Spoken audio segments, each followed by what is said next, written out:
Well, Mid-Michigan City has a small problem with one of its street signs. Named after one of the city's founders, Fenton's Leroy Street is written with a lowercase r.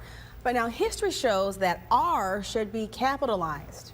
The city wants to right that wrong by replacing the street signs with the correct spelling. So is it Leroy or Leroy?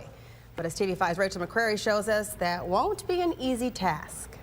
That would be a good idea. Robert Gucci weighing in on if this popular street sign should get a spelling change. I think Leroy is probably more indicative to its original spelling. Gucci's right. Since Leroy Street in Fenton was named after Robert Leroy, the correct spelling would have a capital R. Leroy was one of the founding fathers of the city.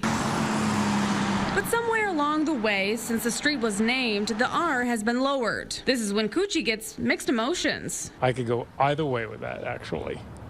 Because I'm a traditionalist, I prefer keeping it as Leroy. While Gucci isn't sure what Fenton should do, Carol Murley, a Fenton resident of 47 years, says the city should respect the people that created it. Just because it's the way it was. So we caught up with Daniel Zarnicki. He's the director of Fenton's Public Works. He says if the residents wanted to change all 28 of the street signs, it wouldn't be that big of a deal. For me, it'd just be changing some signs, the name, how it's written on the signs, and that's about it. It's about a $1,500 change on that end. So we decided to come to downtown Fenton to see for ourselves what Mr. Leroy thinks about them changing the street signs. Of course, his statue didn't give us an exact answer. But Zarnicki says even though the cost might not be that high, he says the name change wouldn't be easy. You have all the businesses, the stores, everything else that's up and down Leroy Street that would have to change if something like that happened. Now, we did reach out to the Fenton City Council to see what is being done about the street signs, but we haven't heard back. Gucci thinks no matter what happens, Fenton will keep growing. Great town to live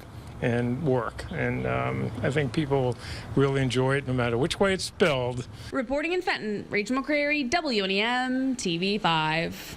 And there are more than 200 homes and businesses along Leroy or Leroy Street, including the Fenton Police Department, City Hall, and the post office. All will have to change things like signs, stationery, and websites to reflect the new street signs.